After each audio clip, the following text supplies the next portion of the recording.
was used also in worshiping the devil, participated in human sacrifice rituals and cannibalism. She says her family has been involved in rituals for generations. She is currently in extensive therapy, suffers from multiple personality disorder, meaning she's blocked out many of the terrifying and painful memories of her childhood. And Rachel, who is also in disguise to protect her identity. You come from generations of ritualistic abuse? Yes. My family has an extensive family tree, and they keep track of who's been involved and who hasn't been involved. And it's gone back to, like, 1700. And so you were... Right. I was born into a family that believes in this. And this is does everyone else think it's a nice Jewish family? From the outside, you appear to be a nice Jewish girl? Definitely. And you all are worshiping the devil inside the home? Right. There's other Jewish families across the country. It's not just my own family. Really? And so who knows about it? Lots of people now.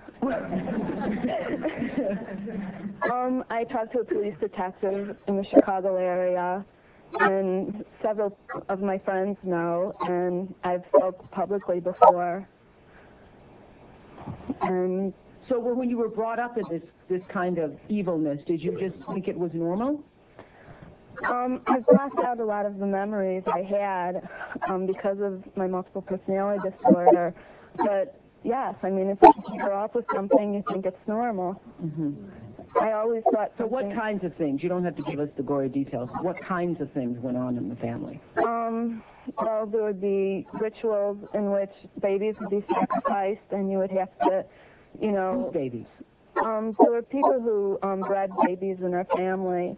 No one would know about it. A lot of people were overweight, so you couldn't tell if they were pregnant or not, or they would supposedly go away for a while and then come back.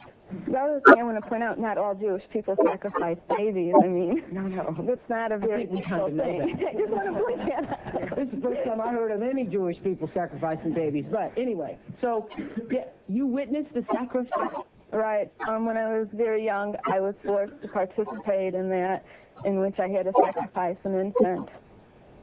And the purpose of sacrifice is to what? Is to bring you what? What are you sacrificing for? Power. Uh-huh. Power. And so, were you ever used? Were you ever used yourself? I was molested. I was raped several times. Mm-hmm. And what's your mother doing? She's in all of this. What's her role in all of this? I'm not exactly what her role is. I haven't, recovered all of my memories, but her family was extremely involved. Mm-hmm. She brought me to it. Both of my parents brought me to it. And where is she now? She lives in the Chicago metropolitan area. She's on the Human Relations Commission of the town that she lives in, and she's an upstanding citizen. Nobody would suspect her. Were you raised with a sense of right and wrong, Rachel? Yeah. I mean, it's like I had both. I mean, to the outside world, everything we did was proper and right, and then there were the nights that things changed, that things just got turned around. What was wrong was right, and what was right was wrong. That's what helps to create somebody, to develop MPD. Mm-hmm. Multiple personalities. Right. Now, in your family, did you all call it worshiping the devil? No, Rachel? I don't know. It was just evil, these things you did. Right. Well, I said it was evil, and they said it was good.